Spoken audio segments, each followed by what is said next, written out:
a lot about who they are, particularly without Embiid for 2 games. Yeah, I mean, you always get a good measure of who and what you are when you get away from the comforts of home. For a team like Philadelphia, doing it, with Al Horford in the mix now, gives you a little bit different wrinkle. Josh Richardson in the mix, so they'll learn each other a little bit away from the confines of home. But also, it gives you a chance to measure yourself against those teams you're not going to see a whole lot of this season, just to see where you stack up. I'm interested to see how they play without Redick. Redick was such a good floor spacer for those guys. Always had a defender out, giving everybody more room in Philly. Without Joel Embiid, for them to be able to go in and win a few of these games, that's huge. Because Embiid is the most dominant big guy in the league by far. I mean, he's just got the ability to house people. He takes you in the post, he can dunk on, he can make the three, he's got great hands. So missing him is just huge for this Philly team. They come out some wins while he's being serving his suspension. But don't sleep on the Suns. Monty Williams got those guys playing hard. Now, I'm not saying they're going to be a playoff team, but they play so much harder this year than they did last year that they'll be a fun team to watch. Completely different focus with Monty Williams running that show. I've heard a lot of analytic conversations with you. In fact, you did a great show on NBA TV last year talking about analytics. I remember that. But let me give you one number. I'm curious if you buy into it all. Okay. Net rating. It's the big number that a lot of analytical people will look to. Right now, we're only 2.5 weeks into the season. The Phoenix Suns are 3rd in the NBA in net rating. They're a plus 8.5. 3rd in the NBA. Yeah, again, if you're looking at a 40-game segment, probably a little more. Yeah, I think that plays out over the course of the season, 4 or 5 games. But forget all that analytics crap. Your eyes tell you. Your eyes tell you. Yeah, he's back. Yeah. Your eyes tell you one thing. If you're not playing hard, I don't care what your analytics say. You're just not going to win. These guys, the Suns, are playing hard. By the way, the Heat are 1st currently in net rating. They play hard. Yeah, followed by the Lakers, they're 2nd, and then the Phoenix Suns. Right now, 58-51 over on League Pass. You want to watch the Suns and the Sixers. Tobias Harris got 16. Al Horford's got 12. We're getting set for the second game of our doubleheader. We've got the Blazers and the Warriors going. Hassan Whiteside will be able to play tonight for Portland as they'll try and continue to add salt to the wounds of the Golden State Warriors. That tip-off coming about a half an hour from right now. Got much more live looks from around the NBA when we come back on Game Time Live. He is 13 of 17 from the field. LeVert hooks a pass inside. Allen, pirouette! Frenetic!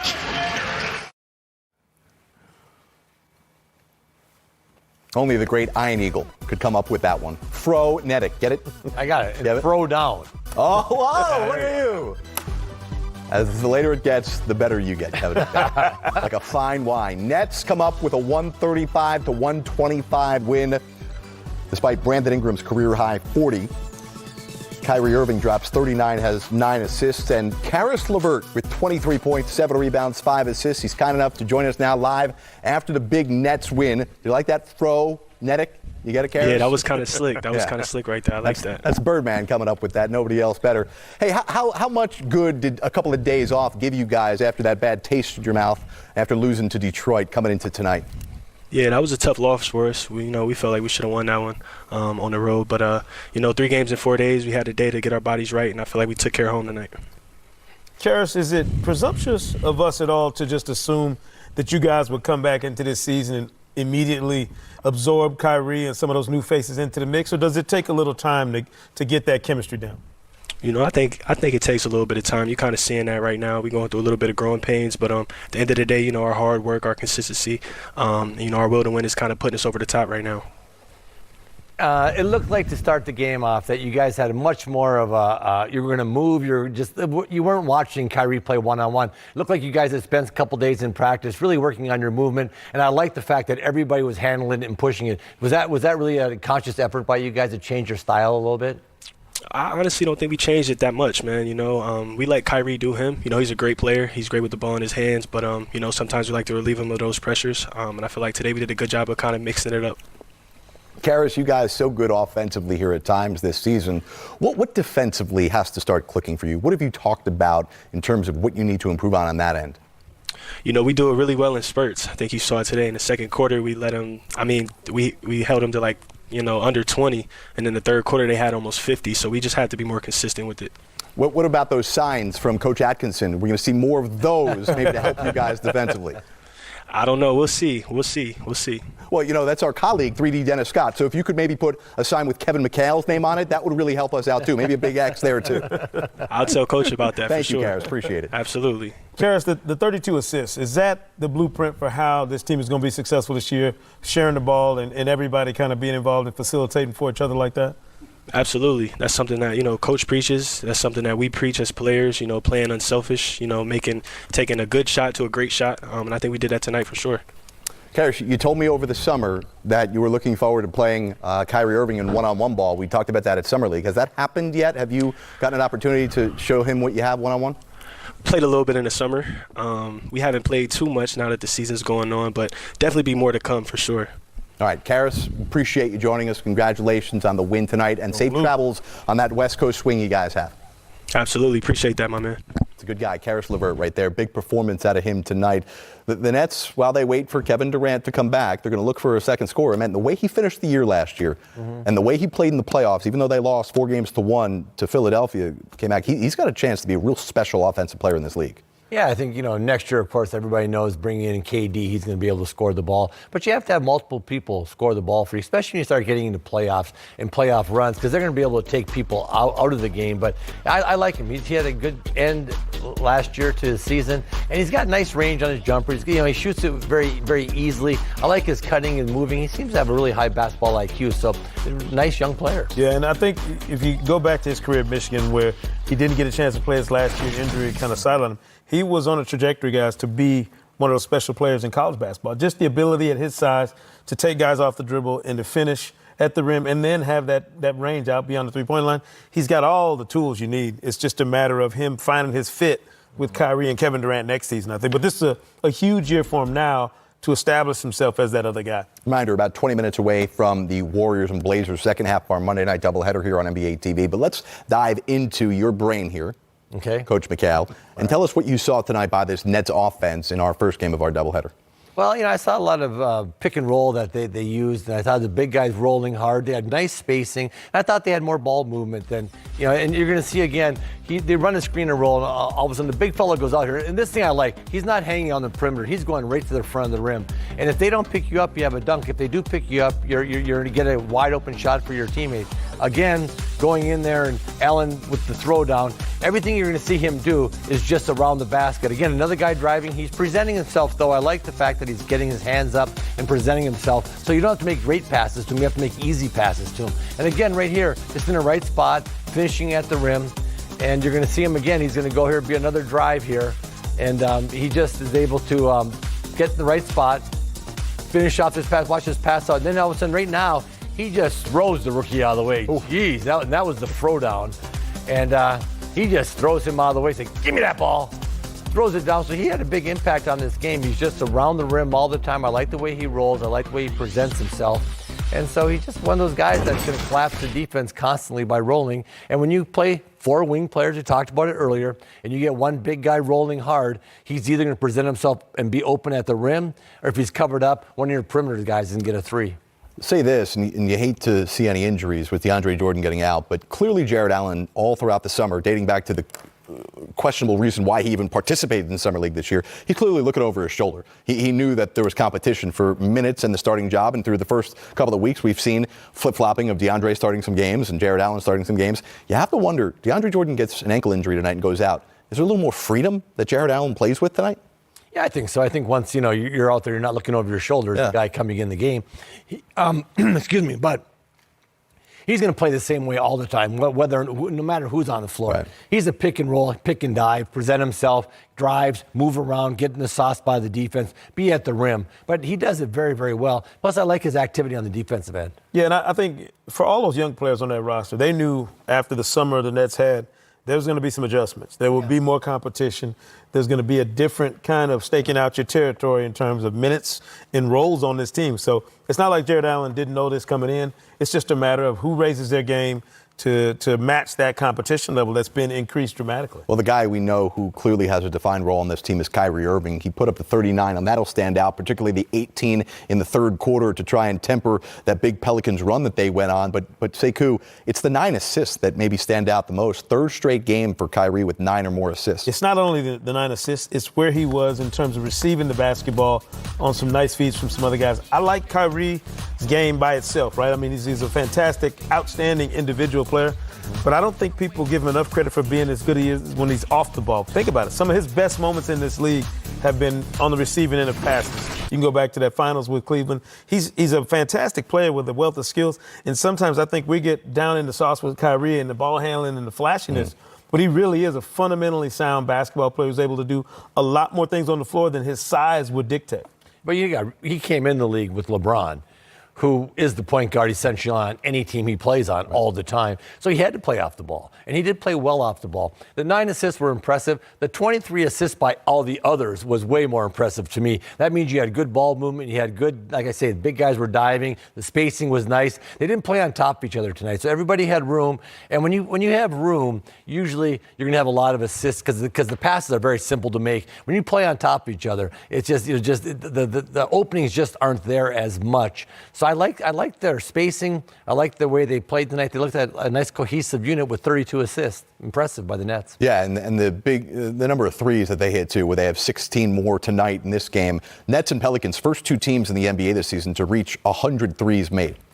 I don't know what that means. And the Pelicans, after being brutally bad from the three-point line, 3 for 18 in the first half, were 10 for 14 in the second half, and that allowed them to get back in this game. And we'd be remiss if we didn't talk about, we've been asking the question nonstop about Brandon Ingram. You know, what is he? What's his ceiling? What type of player can he be? This is the Brandon Ingram that has people super excited about his potential and what he could become in a new situation, in an offense, I think, Jared, that really opens up the game for him. Career high 40 points for Brandon Ingram, leading you up to the Warriors and Blazers here on NBA TV. But an incident developing right now in Memphis where there's been an altercation between James Harden and Jay Crowder. Check out Harden here with the basketball. Lower portion of your screen. Harden, a shot below the waist, it appears. Crowder took exception to it as any human being would. Yeah. And Crowder then wants a piece of Harden. Ben McLemore is going to step in the middle here. Take a look at the offhand for Harden. Did he do it intentionally? Clearly hit him, Mac. Yeah, I don't know. I mean, Crowder would get ejected from the game here. Oh, he got ejected for what? Getting hit below the belt? Well, come on, man. You can't get ejected for getting hit in the jewels. What kind of league are we running anymore? What is going on? Goodness gracious. Are you kidding me? What has happened to the NBA? What? Oh, Lord. By the way, James Harden has 38 points. I got to go home. Someone give me a ride. Get me back to the hotel. I can't take this anymore. Jay Crowder has been ejected. We'll keep you updated on Memphis and the Rockets. Meanwhile, coming up to the second game of our doubleheader here on NBA TV, Lillard coming off of a 33-point performance in Portland's loss to the Sixers. How will they bounce back tonight? They're in the Bay, not in Oakland, though. We'll see how Lillard feels about it tonight in San Francisco. That's next on NBA TV. Act fueled by IHOP, and nobody loves pancakes more than Kevin McHale. Absolutely. Look at that's a long jumper by Kyrie. Put some syrup on that one. Ooh, nice cut by Kyrie. I like him playing off the ball. Like you said, he's better at that than you think. Always been a great finisher at the rim. Put on a show tonight. 9 assists go along with all those J's he dropped on him. Kyrie and LeVert combined for 62 points, 14 assists. The Nets bounced back from a rough loss against Detroit for a 10-point win against the Pelicans. Nets up by 20, but the Pelicans cut it down to just 2 in the fourth quarter. It's Brandon Ingram. I mean, Brandon Ingram going to work, career, high night for him, but certainly, when you're talking about Kyrie having somebody to play off of like he did LeVert tonight, it's going to be tough to deal with. All right, highlights from around this 6-game Monday. Isaiah Thomas making his first start as a member of the Wizards. First quarter, Luke Kennard and the short-handed Pistons on the road. Kennard had 24 points. No Reggie Jackson, no Derrick Rose. They do have Andre Drummond. Show him in a moment. Here's the rookie, Rui Hachimura. I like him. I tell you what, he's just a competitive guy. He can defend. He can put the ball in the hole. He's just a good all-around basketball player. Wizards were up by 17, but here come the Pistons. Drummond and company go on a 25-9 run to close the half. Bruce Brown. And then how about Christian Wood? What a find for the Pistons. Yeah, look, this is a league filled with guys nowadays, Coach, who don't fit the prototype or size or whatever the position used to be. So you're going to find guys like that now. Andre Drummond will have a special from Kevin McHale on him coming to a TV near you soon. His fourth straight game of 15 points and 20 rebounds. Bradley Beal, no. At 25 rebounds, that's the amazing thing, though, is he was 6 for 20. That's too many shots for well, Mr. Drummond. So many injuries. Bradley Beal had 22 points. Mo Wagner makes it 98-83. And then Isaiah Thomas gets the ball to Troy Brown for the lay-in. Isaiah Thomas finished the night in 24 minutes with 9.6 assists. Nice. And the Wizards get win number 1 at home this season. Detroit, meanwhile, falls to 1-3 away from home. All right, let's take you live now to Memphis, where it is a 6-point game. Memphis not going away. We just showed you a couple of moments ago, Jay Crowder got ejected from this game. So a guy who's capable of hitting a clutch shot, as we've seen earlier this season, not available. James Harden has just scored points number 41 and 42. Let's go live to Pete Pranica and Brevin Knight. Offensive rebound. Brooks has to climb the ladder against Harden. DB rises, misses the three, ball to the floor house. Harden averaging 11 points per game in the fourth quarter. Because he'd have been able to deny.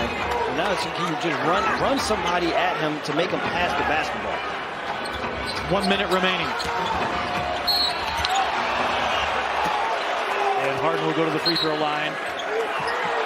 And technical foul on Dillon Brooks.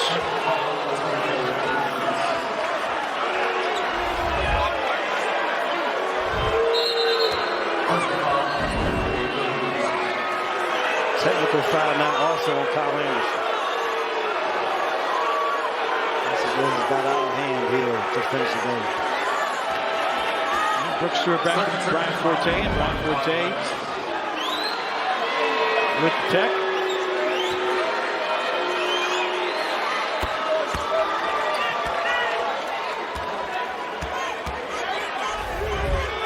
So technical on Kyle Anderson, technical on Dillon Brooks. He's become a little bit unraveled here late in this game. As good and as entertaining a game this was in the first 24 minutes, the second 24 has not lived up to the first 24. How's that? You put it nicely there, partner.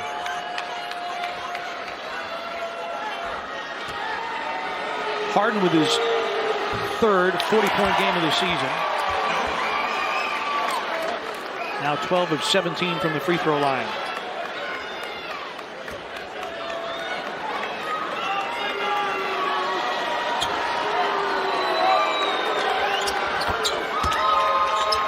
And back to a double-digit lead.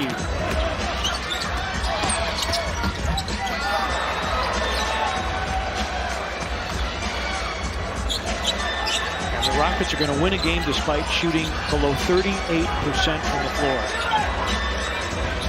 17 for 50 from the three-point line.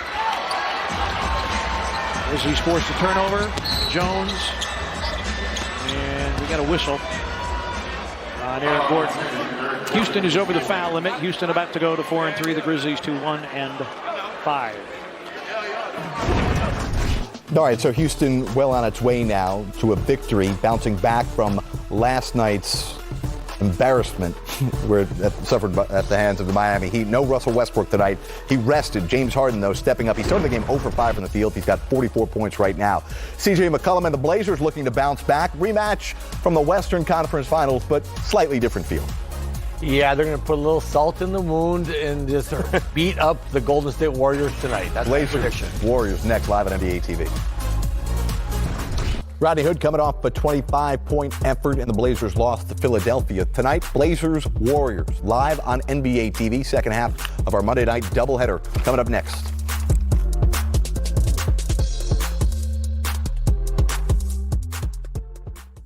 This game has the power to pull you in. Kevin McHale, Sekou Smith, Jared Greenberg. I've been told Kevin McHale specifically requested this graphic. What the hell does that graphic mean? I don't even know what that means.